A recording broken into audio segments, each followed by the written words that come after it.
실험을 하나 했습니다. 똑같은 상자를 두 개를 놓고 그 맨 밑에 사탕을 놨어요.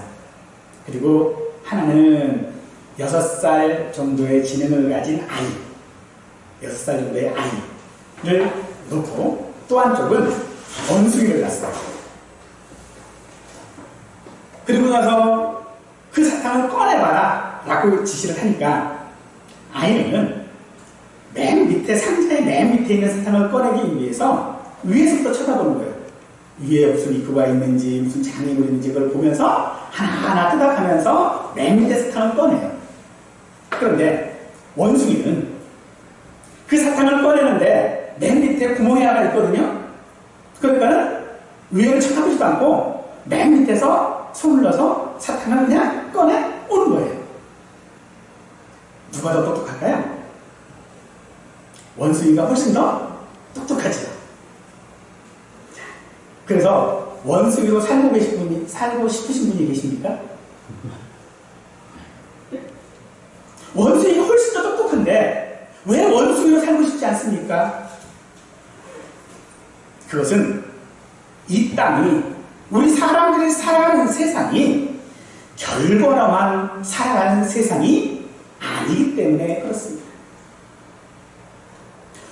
우리의 믿음도 같습니다. 우리의 믿음은 지금이 아닌 하나님의 나라를 바라보는 믿음으로 우리는 살고 있습니다. 따라서 믿음은 결과가 아닌 과정이 더 중요한 것입니다.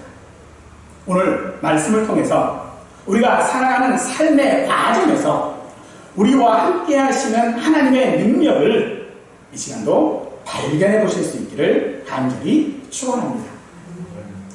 바울이 여러 곳을 다니면서 전도할 때에 각각의 도시에서 그 지역에서 머물렀던 기간은 각기 달랐습니다.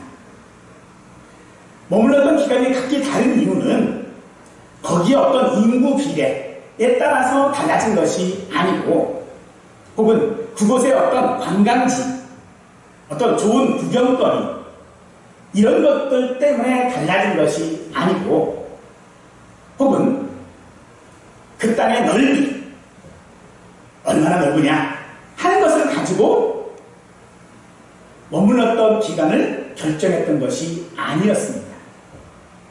그 기간에 영향을 미쳤던 대표적인 것은 그 사람들, 그 지역의 사람들의 반응이었습니다.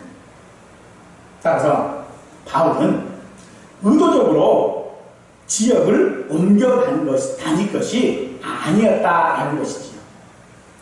사람들의 반응은 대부분이 적대적이었습니다. 그래서 그 적대적인 것이 더 격려하면 채 하루를 혹은 이틀을 머물지 못했고 다른 곳으로 떠나가야, 아니 쫓겨가야 했고, 반응이 조금 더 좀 좋아지면 조금 더 오래 머물기도 했습니다. 그런데 이 에베소라고 하는 이곳은 바울에게 있어서 조금 더 달랐습니다. 회당에서 3개월 동안 전도했고요. 그 후로 두란노 소원이라고 하는 곳을 통하여져서 2년 동안 그곳에서 가르치며 전도했다는 것이죠. 두란노라고 하는 말은 사람 이름입니다. 아마도 당시에 유명했던 어떤 철학자였을 것으로 생각합니다.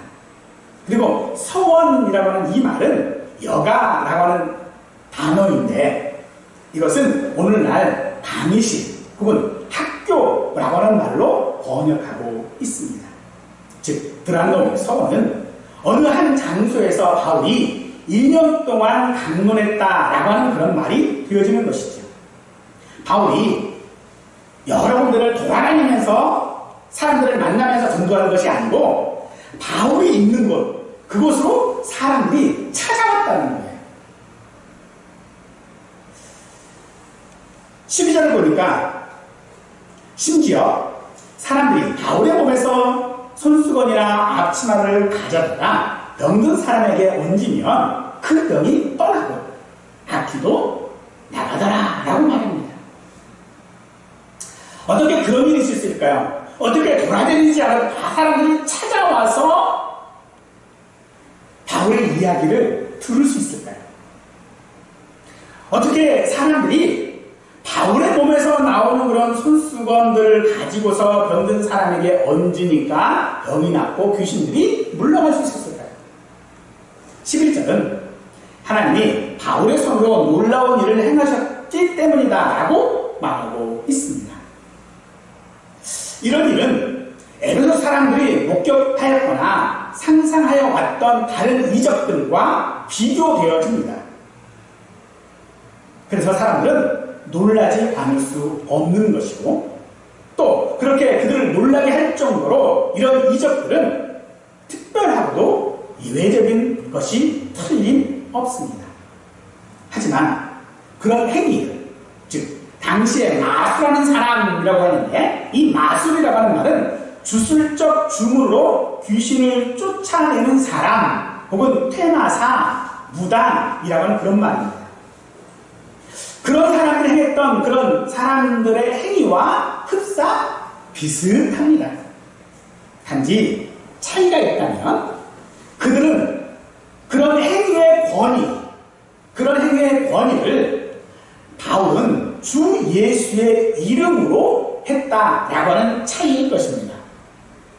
이런 마술사 중에 유대인 제사장이었던 스가와라고 하는 사람의 7 아들이 있었는데, 그 아들들도 그런 마술사, 주술사, 퇴마사 같은 사람들이었습니다. 근데 그들이 바울이 전파하는 예수를 의지하여 귀신들에게 명하였으나 귀신들이 대답하기를 15절 보니 내가 예수도 알고 바울도 알거니와 너희는 누구냐 합니다. 그리고 이 스게와의 7 아들들을 상하게 합니다. 결국은 이들이 그 귀신 들린 사람을 이기지 못하고 벗은 몸으로 도망치게 되어지죠. 여기서 마술하는 사람들이 시험삼아라고 이야기를 하고 있는데, 이 시험삼아라고 하는 이 말은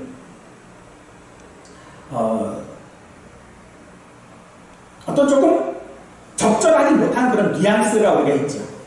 대안을 한번 해보자, 이런 말을 우리가 이해해 볼 수가 있는데, 사실은 이 본문은 시도했다라고 하는 것으로 읽는 것이 바람직합니다. 즉 그들이 예수의 이름으로 귀신을 쫓아내고 병을 낫는 것을 시도했다라는 거예요. 그런데 시도했지만 어땠다고요? 실패했다라는 거죠.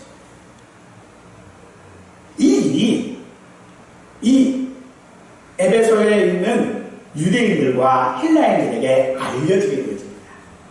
그 결과 예수님의 이름은 높아지고 스스로 자복하고 사람들이 자신의 죄들을 회개하기에 이릅니다. 그 중에 마술을 하던 사람들도 있었는데, 그 마술을 행하던 사람들이 자신들의 모든 행위들을 회개한다라고 하는 그 증거로서 그 책들을 다 모아다가 불을 살랐는데, 태워버렸는데, 그 책값을 계산하니까 5만 달란트라고 말하고 있습니다. 5만 달란트는 오늘날 화폐 가치로 계산해 본다면 대략 한 30억 정도 되는 돈입니다. 사람들은 이런 일들, 사람들이 회심하고 결단한 것은 바울이 행한 능력 때문이라고 말하고 있습니다. 그 능력은 20절 보니 이와 같이 주의 말씀이 힘이 있어 흥하여 세력을 얻으니라 라고 하는 그런 결과를 가져오게 되었습니다.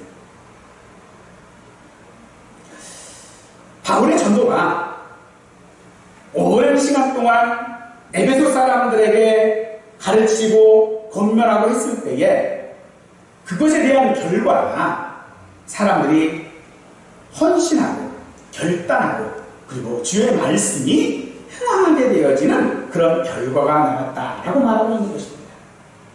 이것을 하나님께서 바울에게 행하신 능력이라고 말하고 있는데, 바울은 에베소의 회당에서 석 달 동안 담대히 말씀을 전하고 권면했습니다. 에베소는 세속 문화와 우상이 지배하는 그런 곳이었습니다. 그런 곳에서 바울은 예수님만이 왕이라고 선포하고 그의 통치에 복종하라고 권면하고 있는 것이죠. 그리고 두란노 서원, 두란노 학교 혹은 강의실이라고 하는 그런 한 곳에서 2년 동안 날마다 강론했다라고 말하고 있는 것입니다. 그 과정에서 하나님은 바울을 통해 능력을 보이셨습니다. 하지만 이 능력은요, 바울이 직접적으로 행한 능력은 아닌 것 같습니다. 10절에 봐도 바울의 몸에서 손수건이나 앞치마를 가져다가 라고 말하고 있죠. 즉 누군가가 바울이 직접 한 것이 아니라 바울이 사용하던 어떤 물건을 가져다가 그 물건을 가지고 병든 자에게 얹고 혹은 귀신 들린 자에게 얹었을 때에 능력이 나타났다는 것이죠.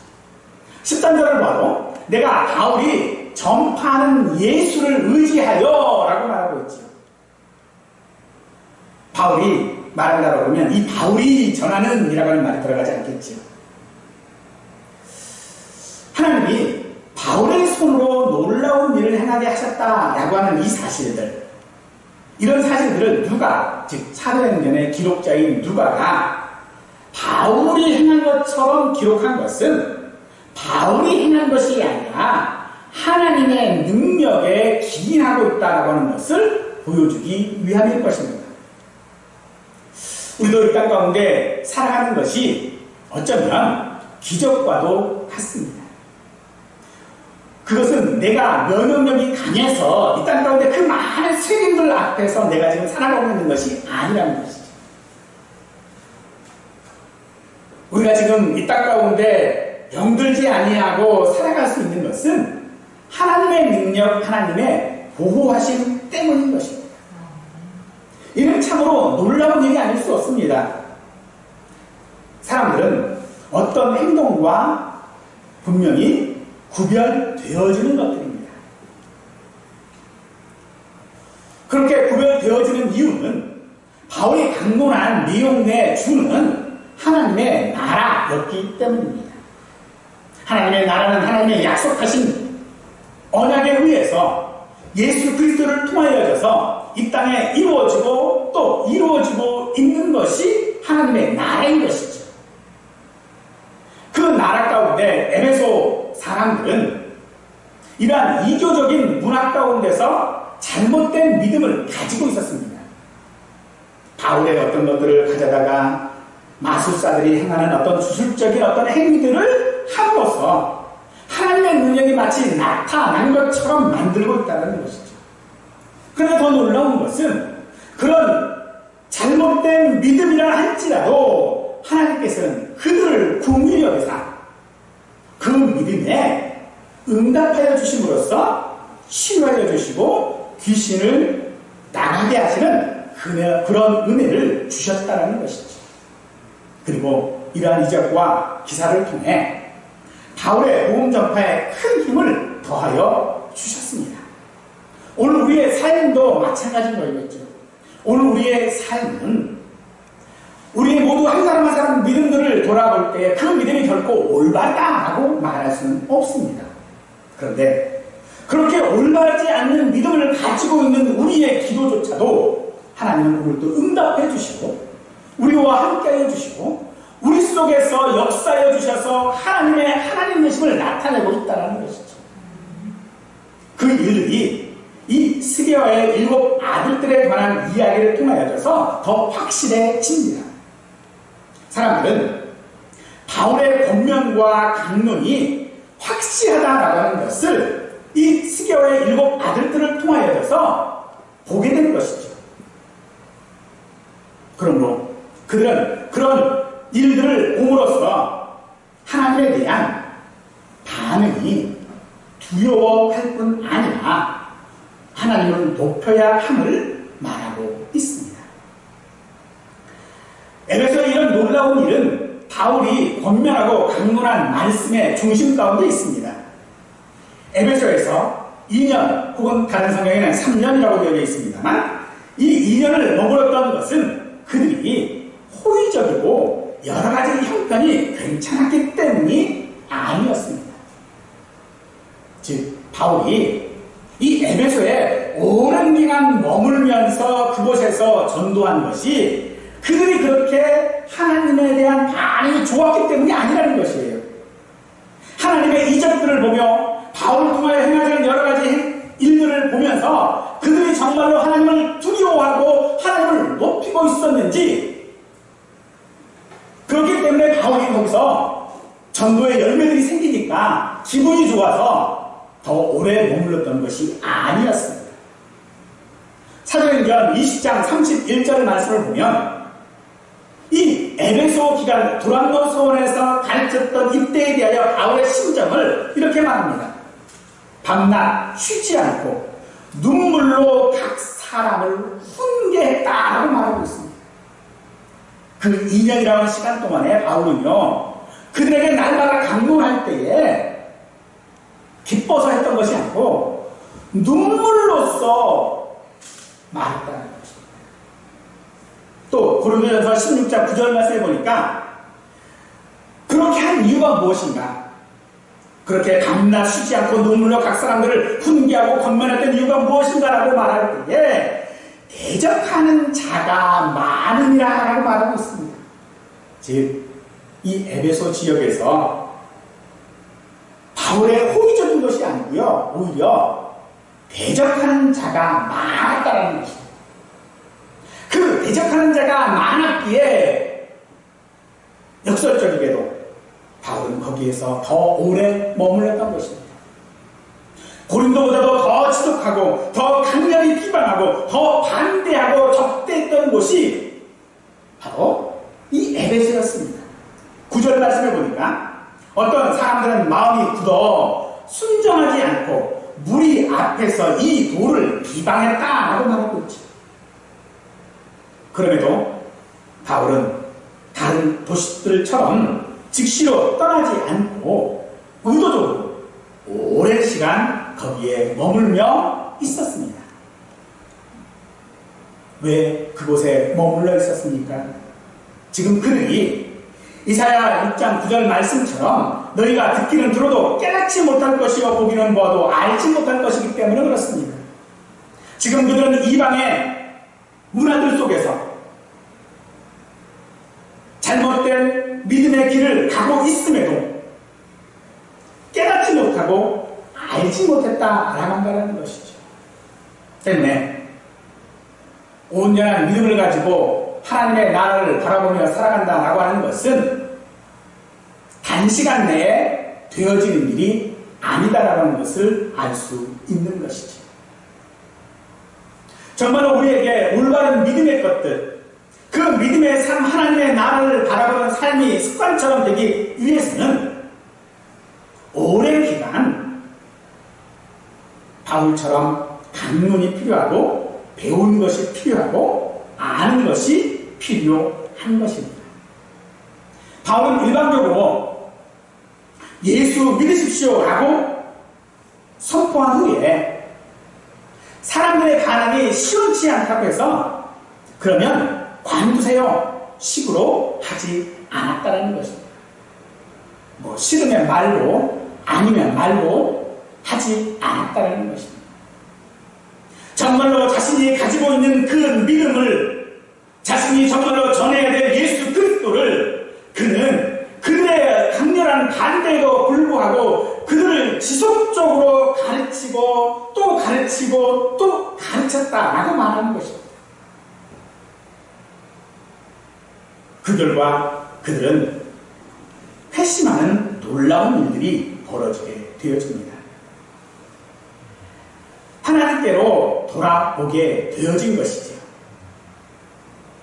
하지만 그들이 하나님을 두려워하고 높였다라고 하는 것으로서 그들의 믿음이 다한 것은 아닙니다. 혹여 그 믿음에 우리의 잘못된 결과만을 가지고 대입한다면 우리는 우리의 믿음에 있어서 부끄러움을 당하게 되어질 것입니다. 여러분들 혹시 출애굽 백성들이 광야에서 또 홍해에서 하나님의 능력과 위로하심을 경험했다는 거 여러분들은 잘 아실 것입니다. 그런데 모세가 10계명을 받기 위해 잠시 그들 무리 가운데 떠나서 있을 때에 그들이 생각해보니 바울이 좀처럼 돌아오지 않아요. 그래서 아론에게 가서 이야기하지요. 우리를 가나안 땅, 적과 꿀이 흐르는 그 땅으로 인도할 하나님을 보여달라. 그래서 그들이 뭘 했습니까? 금송아지 만들었죠. 근데 이 금송아지를 그들이 만들고, 이게 출애굽기 32장 이하에 있는 말씀인데, 그들이 무엇을 했습니까? 그 금송아지를 바라보면서 그들이 하나님이 여기 계시다 하겠지.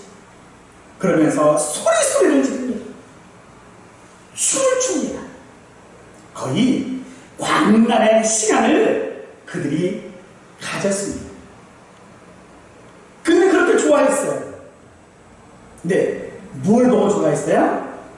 금송아지.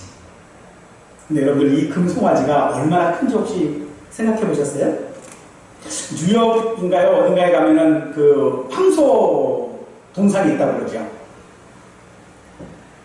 그 동상, 지금의 뭐 소만한 그런 동상을 가지고 있었을까요? 아닙니다. 그들이 만들어 놓은 금송아지는요, 얼마만큼 크기냐 그러면요, 20cm가 안 돼요, 높이가. 20cm가 안 돼요.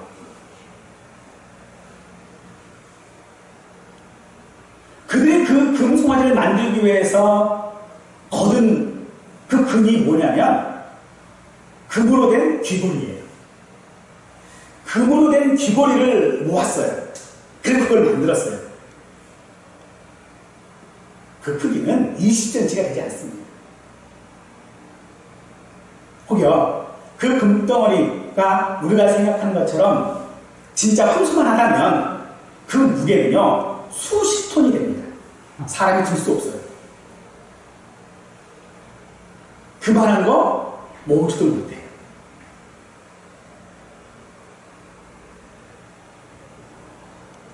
나중에 모세가 성막을 지을 때에 그물도 모으죠. 그때는 긴머리, 가락지, 반지, 목걸이 다 갖다 바쳤어요. 그걸 얼마나 많이 바쳤는지 모세가 이제 그만 가져와라 그래요. 근데 그 금덩어리를 다 모으니까 얼마 정도 되는지 아세요? 그게 1톤이에요. 백성들이 가져오고 얼마나 많이 가져왔는데 전부 다 가져온 게 1톤밖에 안 돼요. 그런데 금 귀걸이만 가져왔으면 그 크기가 20cm 미만이랍니다. 즉 그들이 지금까지 그들의 삶 가운데서 광야와 홍해에서 보여주었던 하나님에 대한 모습, 그 모습 가운데 그들이 하나님에 대해 가진 마음이 무엇이었냐면 그것은 두려움뿐이었어요. 하나님 무서웠어요. 하나님은 우리에게 무서운 하나님이 아니십니다. 우리가 전도하는 것은요, 너 예수 안 믿으면 지옥 가 때문에 전도하는 것이 아니라는 것입니다. 그들에게 무서움을 주기 위해서 전도하는 것이 아닙니다. 우리가 하나님을 전도하는 것은요, 하나님의 능력 때문에. 그 능력이 무엇입니까? 이적을 행하는 능력입니까? 아니요. 그 이적을 행하는 능력은요, 두려움밖에 주지 않습니다. 하지만 바울이 전한 예수는 두려움뿐만 아니라 하나님을 높이는 믿음이었습니다. 그 높이는 믿음이 그것이 있었을 때 진정한 헌신이 있을 수 있는 거예요. 진정으로 전도할 수 있는 겁니다. 두려움만 가지면요, 딱 금송아지 만드는 정도까지밖에 헌신하지 못합니다. 딱 그 정도밖에 하지 못합니다. 하지만 출애굽기 36장에서 바울이 성막을 만들기 위하여 백성들이 가지고 온 그 헌신, 그것이 무엇입니까? 감당이 안 돼서 중지까지 시킵니다. 이것이 바로 진심의 그들의 헌신일 수밖에 없는 것이죠. 이것이 바로 헌신입니다. 이것이 회심입니다. 마술하는 사람들이 자신의 책들을 불살랐죠. 지금도 30억 그러면 결코 적은 돈 아니지요. 지금은 100억, 1000억, 이런 단위들이 하도 많이 들어서, 30억 그러면 돈도 아닌 것처럼 느껴질 수 있지만, 지금도 30억은 결코 적은 돈은 아니에요. 그렇다면, 당시 사람들로는 어떨까요? 당시는요, 책이 얼마나 귀한 책이에요. 함부로 책을 구할 수가 없어요. 그런데 그런 책을 갖다 놓고 다 불사가 버렸어요.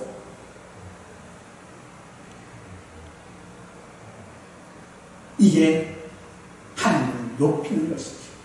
이것이 진정 우리가 하나님 앞에 보여야 될 우리의 믿음이요 전도의 방법인 것입니다. 그러므로 예수를 믿고 신앙생활을 한다라고 하는 것이 무엇인지 우리는 분명히 알아야 합니다. 겉으로 보이는 모습, 겉으로 보이는 결과만 믿는 것처럼 착각되어지는 믿음이어서는 안 된다는 것입니다. 야, 저 사람 보니까 믿는 사람 같아. 무엇을 보고요? 결과를 보고 사람들이 말합니다. 야, 저 사람은 공부도 안 했는데 서울대 갔대. 저 사람은 치료도 안 받았는데 병이 나았대. 저 사람은 로또를 했더니 로또에 당첨됐대. 이게 다 믿었기 때문에, 기도했기 때문에 이게 아니라는 겁니다. 결과로 인한 믿음요, 그것은 우리에게 하나님을 두려워하는 것밖에 선사하지 못합니다. 믿음의 사람들은요, 각양각색의 삶들을 살아갈 수밖에 없습니다. 그러나 그 삶이, 그 목적이 이 땅의 가치에 사로잡혀져 있다면 우리는 부끄러움을 당할 수밖에 없는 것입니다. 바울이 담대하게 권면하는 것은 하나님의 통치, 하나님의 섭리에 복종하라는 것이었습니다. 결과를 가지고 말하고 있지 않습니다. 과정을 말하고 있다는 것입니다. 지금 우리 기독교가 위기라고 우리는 말합니다. 그러나 이 위기 가운데 우리가 이것이 결과가 아닌 과정으로 살아간다면 지금의 이 위기는요, 하나님의 은혜를, 하나님의 기적을 체험할 수 있는 기회가 되어질 것입니다. 하나님께서는 세상의 비방보다 더 강한 방법으로 우리를 보호하십니다.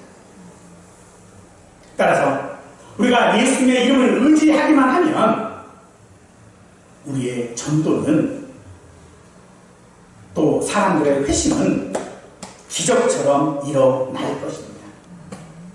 눈에 보이는 작은 금송아지 앞에서, 눈에 보이는 작은 결과들 앞에서 우리의 신앙생활하는 것이 아니라 우리의 믿음이 어떤 이익이나 기적이 아니라 할지라도 우리의 관심과 우리의 믿음은 바울이 전했던 그 예수님에 있어야 하는 것입니다.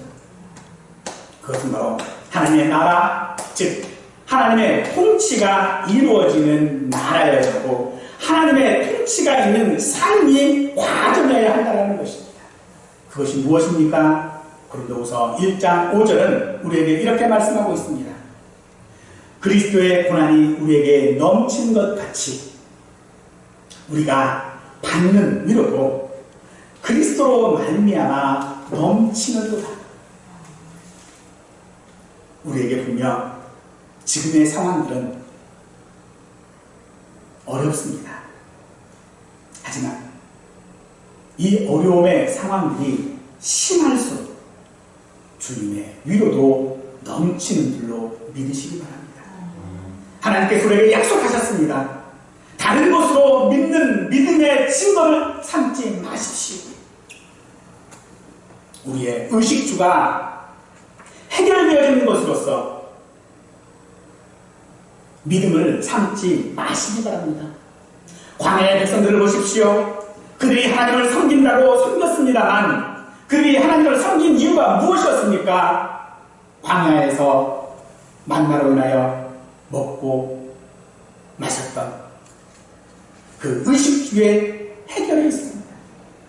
그들은 말합니다. 그것만 해결되어지면 우리가 하나님을 섬기겠습니다 했지만 하나님 그들이 섬기지 못할 것을 알았습니다. 그러므로 오늘 우리의 삶이 무엇이어야 합니까? 우리의 삶은 하나님을 예비하는 삶이어야 합니다. 그 예비하는 자가 위로받는 것인 것을 우리는 알아야 합니다. 광야의 백성들이 하나님을 섬긴 것이 아니었습니다. 그들이 정말로 하나님을 바로 섬길 수 있었던 것은 그들 가운데 하나님의 성막이 있었을 때에 그 성막을 이루기 위하여 자신들이 하나님의 통치를 받았던 것이었던 것이죠. 그러므로 아무리 세상이 우리에게 놀라운 일들을 한다 할지라도 그 결과로 우리는 이 땅을 살아가지 말아야 합니다. 결과는 반드시 가정이 있어야 하겠지요. 그것은 우리의 삶입니다. 우리의 그런 삶이 가능하도록 하시는 분이 바로 하나님이시고 그 과정을 살도록 인도하시는 것이 하나님의 위로하심입니다. 그러므로 전도가 무엇입니까? 전도는 하나님의 위로하심을 나타내는 것입니다. 오늘도 저와 우리 모든 성도들이 결과로 살아가는 자가 아니라 그래서 내가 몇 사람 전도했느냐, 내가 누구에게 뭘 했느냐, 내가 어떻게 믿음을 가졌고 내가 어떻게 기도했고 어떤 응답을 받았고가 우리의 결과가 아니라 하나님께서 그 일들을 통하여져서 내게 주신 위로하심, 그 위로하심이 넘치는 우리의 삶이 되시기를 간절히 축원하겠습니다.